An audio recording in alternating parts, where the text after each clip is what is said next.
बिस्मिल्लाहिर्रहमानिर्रहीम। अस्सलामुअलैकुम। Welcome to Sublime Way English Academy. आज की इस वीडियो में हम डिस्कस करने जा रहे हैं विलियम ब्लेक की एक बहुत ही मोरलाइजिंग पोएम अ पॉइजन ट्री। ये poem the songs of innocence end of experience से ली गई है। फ़र्स्ट ऑफ़ ऑल इसकी हम ट्रांसलेशन करेंगे और फिर इसकी कुछ एक्सप्लेनेशन। आ पॉइजन ट्री, पॉइजन कहते हैं जहर को, और ये सिंबल ऑफ डेथ, मौत की अलामत है। Whereas tree is the symbol of life. Stanza number 1 में पोइट कहता है, I was angry with my friend. मैं अपने दोस्त के साथ नाराज़ था। मेरी अपने दोस्त के साथ किसी बात पर नाराज़गी थी। आई टोल्ड माई रैथ, मैंने अपनी नाराज़गी, अपने गुस्से का उससे इजहार किया। माई रैथ डिड एंड, मेरा गुस्सा ख़त्म हो गया। ये एम्फेटिक सेंटेंस है, डिड एंड, यकीनन मेरा गुस्सा ख़त्म हो गया। I was angry with my foe, मैं अपने दुश्मन के साथ नाराज़ था। फो मीन्स एनिमी, दुश्मन। आई टोल्ड इट नॉट, मैंने उससे अपनी नाराज़गी का इजहार ना किया। इट मीन्स एंगर का, गुस्से का, नाराज़गी का इजहार ना किया, उसके साथ अपनी नाराज़गी शेयर ना की। माई रैथ डिड ग्रो, यकीनन मेरा गुस्सा बढ़ गया। First of all first 2 lines में पोएट कहता है कि जब मैं अपने दोस्त के साथ नाराज़ था तो मेरे और दोस्त के दरमियान चूँकि फ्रैंकनेस थी, म्यूचुअल अंडरस्टैंडिंग, हार्मनी थी, तो मैंने अपनी नाराज़गी और गुस्से का उससे इजहार किया और इसके नतीजे में मेरा गुस्सा, नाराज़गी ख़त्म हो गई। सेकंड टाइम जब मैं अपने दुश्मन से नाराज़ था तो लैक ऑफ फ्रैंकनेस की वजह से मैं उससे अपनी नाराज़गी का इजहार ना कर पाया और नतीजतन मेरा गुस्सा बढ़ता गया। स्टैंजा नंबर 2 में पोएट कहता है, and I watered it in fears, और मैंने खौफ व ख़तरात में इसे पानी दिया। अब ये जो नफ़रत है, एंगर है, गुस्सा है, ये पोएट के अंदर एक पौधे की शक्ल इख्तियार कर गया है। यानी पोएट ने अपने अंदर अब एक नफ़रत का पौधा लगा लिया है और अब इस पौधे को खौफ व ख़तरात में, ख़दशात में इसको पानी देता रहा। Night and morning with my tears, दिन रात अपने आंसुओं के साथ इसको सैराब करता रहा, इसकी आबपाशी करता रहा। यानी कहीं मेरे दुश्मन को इसका पता ना चल जाए तो मैं खुफिया अंदाज में, खौफ व ख़तरात में इसकी आबपाशी करता रहा, इसको पानी देता रहा। And I sunned it with smiles, और मैंने मुस्कुराहटों के साथ इसको तपश दी, हरारत दी। चूँकि पौधे की नशोनुमा के लिए हवा, पानी और हरारत इसकी अशद ज़रूरत होती है, तो शायर कहता है कि मैंने मुस्कुराहटों के साथ इसको हरारत दी, तपश दी। एंड विद सॉफ्ट डिसीटफुल वाइल्स, और अय्याराना धोखेबाज चालों के साथ, मकरो फ़रेब वाली चालों के साथ इसको पानी देता रहा। यानी अपने दोस्त के साथ मैं हिपोक्रेसी, मुनाफ़िकत से काम लेता रहा, उसके सामने तो मैं मुस्कुराहटों का तबादला करता रहा और उसको एहसास ही ना होने दिया कि मेरे अंदर एक नफ़रत का पौधा लगा है, और उसके सामने बाहर मैं मुस्कुराता रहा और उसको मैं अपने अंदर के गुस्से और गम की और नफ़रत की खबर ना होने दी।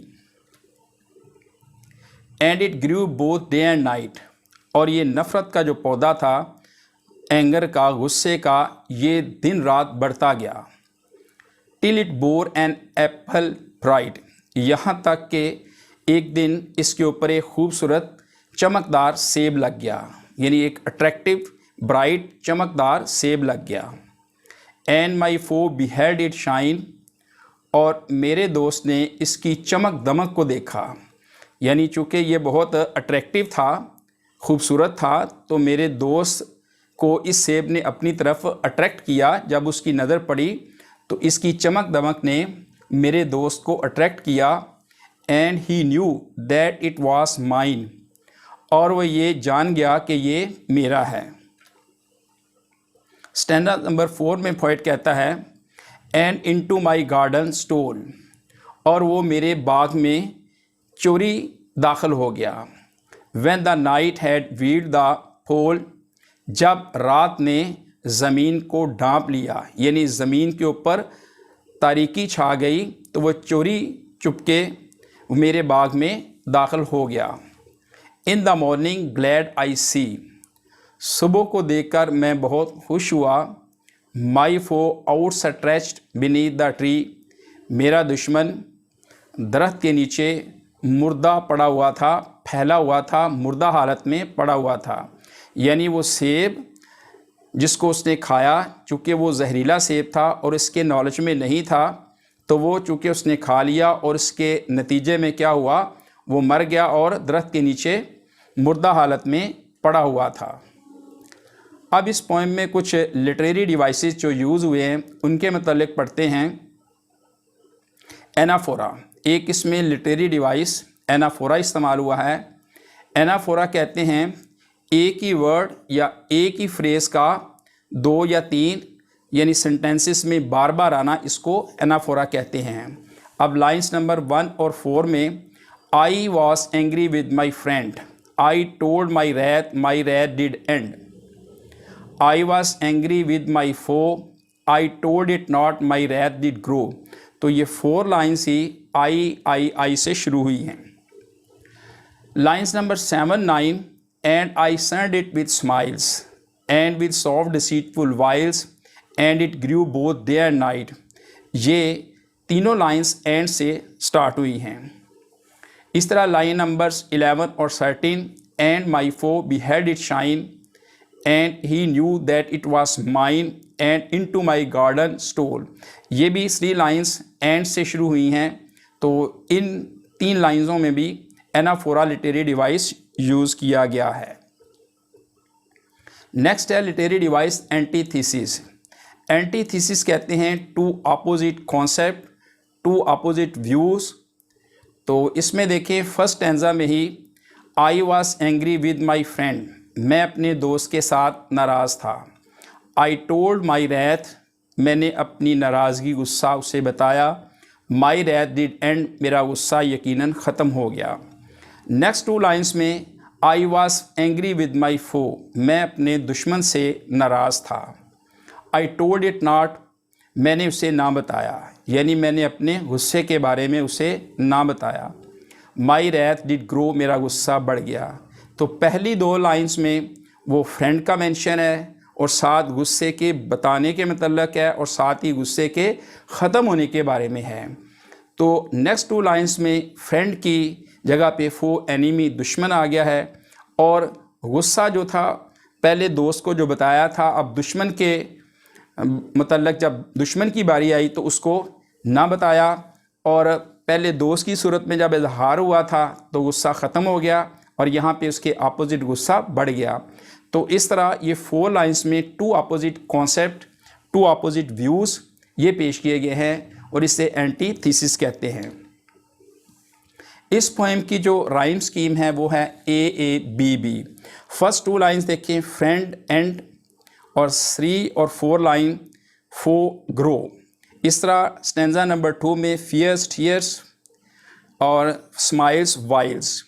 नंबर 3 स्टैंजा में नाइट ब्राइट शाइन माइन, यहाँ पे AA राइम स्कीम है। और नंबर 4 स्टैंजा में स्टोल पोल AA C tree BB। More over इसमें एक और लिटरेरी डिवाइस इंजॉयमेंट का यूज़ किया गया है। इंजॉयमेंट कहते हैं कि जब पोएट अपनी बात को एक लाइन से अगली लाइन तक ट्रांसफ़र करता है, क्लियर करने के लिए उसे अगली लाइन में जाना पड़ता है, इसे इंजॉयमेंट कहते हैं। तो in the morning glad I see, सुबह को देखकर मैं खुश हुआ। तो यहाँ पे बात उसकी इनकम्प्लीट है, तो नेक्स्ट लाइन में जाना पड़ता है my foe outstretch beneath the tree, यहाँ पे बात मुकम्मल होती है, इसको इंजॉयमेंट कहते हैं। इसके अलावा एलिट्रेशन, एलिट्रेशन कहते हैं एक ही साउंड का एक लाइन में बार बार आना, इसको एलिटेशन कहते हैं। तो लाइन नंबर 7 में सन स्माइल्स, दो एस की साउंड जो है ना वो 2 टाइम्स आई है। इस तरह लाइन नंबर 8 में विद वाइल्स्ट, लाइन नंबर 10 में बोर ब्राइट, बी की साउंड जो है ना ये 2 टाइम्स आई है। इसके अलावा इसमें एक बिब्लिकल एल्यूजन एप्पल दिया गया है कि जब सैटन की अदावत दुश्मनी थी एडम और ईव से, तो उसने धोखे में ईव को, हवा को ये फल खिलाया और इस तरह अपनी दुश्मनी का बदला लिया। जो उसके अंदर एंगर था, गुस्सा था, जिसकी वजह से उसको रांदा दरगाह किया गया, उस गुस्से को निकालने के लिए उनको ईव को एप्पल खिलाया। मोर ओवर इस पोएम में विलियम ब्लेक ने एक मोस्ट इम्पोर्टेंट इशू एंगर ये उठाया है, जो कि तकरीबन बहुत से लोगों के साथ ये इशू है। छोटी छोटी बात पर नाराज़ हो जाना, गुस्से होना और हर वक्त अपने अंदर इंतकाम का जज्बा लिए फिरना। तो किस तरह एंगर को, गुस्से को हैंडल करना है, इस पोएम का जो मोस्ट इम्पोर्टेंट जो थीम है वो है एंगर मैनेजमेंट, यानी गुस्से को कैसे हमने मैनेज करना है, हैंडल करना है। डॉक्टर फॉस्टस जो क्रिस्टोफर मार्लो का शाहकार है, उसने इस ड्रामे में 7 डेडली सिंस का मेंशन किया है, 7 कबीरा गुनाहों का। उसमें जो गुस्सा है ये भी उनमें से एक कबीरा गुनाहों में से एक है। यानी गुस्सा जो है इंसानी माशरे में बहुत बड़ी तबाही लाता है। ये इंसानी माशरे का सिस्टम सुकून तहबाला करके रख देता है और इंसान के अंदर ये अना की वजह से होता है, मैं की वजह से होता है, ईगो की वजह से होता है। फ्रांसिस बेकन भी लिखता है कि जो इंतकाम के मतलब सोचता रहता है, जो इंतकाम के मतलब रिवेंज, बदला लेने के मतलब सोचता रहता है, यानी किसी शख्स ने उसके साथ अगर कोई मिसबिहेव किया है और वो जवाबन क्या है, वो हर वक्त इंतकाम के मतलब, बदला लेने के मतलब सोचता रहता है, वो अपने ज़ख्मों को हमेशा हरा भरा रखता है, यानी मुसलसल ख़ुद ही अपने आप को अज़ियत में रखता है। वासफ़ अली वासफ़ साहब ने बहुत ही खूब बात कही है। आप फरमाते हैं कि बड़ी मंजिलों के मुसाफिर छोटे छोटे झगड़ों में नहीं पड़ते, और गुस्सा एक ऐसा ताकतवर शेर है जो आपके मुस्तकबिल को, मैं कहता हूँ आपकी शख्सियत को तबाह बर्बाद करके रख देता है। यानी गुस्सा एक ऐसा ताकतवर शेर है जो आपके मुस्तकबिल को बकरा बनाकर खा जाता है। गुस्से का मतलब है दूसरे की गलती की सज़ा अपने आप को देना, यानी गलत काम किसी दूसरे ने किया है और सज़ा हम अपने आप को दे रहे हैं। मोर ओवर इंडिया की BK शिवानी, ब्रह्मा कुमारी शिवानी भी कहती हैं कि जब हमारे मातहत कोई शख्स काम कर रहा होता है या कोई टीम हमारे मातहत होती है, हमारे सबॉर्डिनेट्स होते हैं, तो जब हम उनको कोई प्यार से, मोहब्बत से काम कहते हैं तो वो केयरलेस बन जाते हैं, लापरवाही कर जाते हैं। तो उनसे क्वेश्चन किया गया, उन्होंने कहा कि जब इस तरह लोग करते हैं कि लापरवाही करते हैं और काम नहीं करते, लेकिन जब हम उनको एंगर में, गुस्से से डांट कर कहते हैं तो फिर वो हमारे काम जल्दी हो जाते हैं। तो BK शिवानी कहती हैं कि आप जब किसी को डांट कर काम करवाते हैं, काम तो हो जाते हैं, लेकिन उस वक़्त आप देखा करें कि आपकी जो पल्स रेट है, आपकी नब्ज़ वो कितनी तेज़ी से चलती है, आपकी हार्ट बीटिंग वो कितनी तेज़ी से चलती है। मोर ओवर आपका BP किस लेवल पे पहुंच जाता है, यानी आप अंदर से कमज़ोर हो रहे होते हैं। काम आपके हो जाते हैं लेकिन अंदर से आप कमज़ोर हो जाते हैं। यानी गुस्से का, एंगर का इतना बड़ा नुकसान है। मोर ओवर महात्मा बुद्धा का भी गुस्से के बारे में एक बहुत ही खूबसूरत कोटेशन है। आप लिखते हैं, होल्डिंग ऑन टू एंगर, यानी गुस्से के साथ चिमटे रहना, गुस्से को पकड़े रखना, is like grasping a hot coal, एक गर्म दहकते हुए कोयले को अपनी मुट्ठी में बींचे रखने की तरह है। यानी गुस्से के साथ चिमटे रहना, गुस्से को ना छोड़ना, वो ऐसे ही है जैसे गरम दहकते हुए कोयले को अपनी मुट्ठी में दबोचे रखना, मजबूती से पकड़े रखना। विद द इंटेंट, इस इरादे के साथ, of throwing it at someone else, कि आप इसको किसी दूसरे पर फेंकेंगे, यानी जिससे आपने इंतकाम लेना है उसके ऊपर फेंकेंगे तो आपकी इंतकाम की आग ठंडी पड़ जाएगी। ऐसा हरगिज़ नहीं होगा। महात्मा बुद्धा कहते हैं ऐसा हरगिज़ नहीं होगा। You are the one who gets burned, आप ही वहाद होंगे जो ज़ख्मी होंगे, जो जलेंगे। उम्मीद करता हूँ कि ये वीडियो आपको बहुत पसंद आएगी। Thanks so much for watching this video. In the end, don't forget to like, share and subscribe the channel for more useful videos. आपके कमेंट्स का इंतज़ार रहेगा। अस्सलामु अलैकुम, अल्लाह हाफिज़।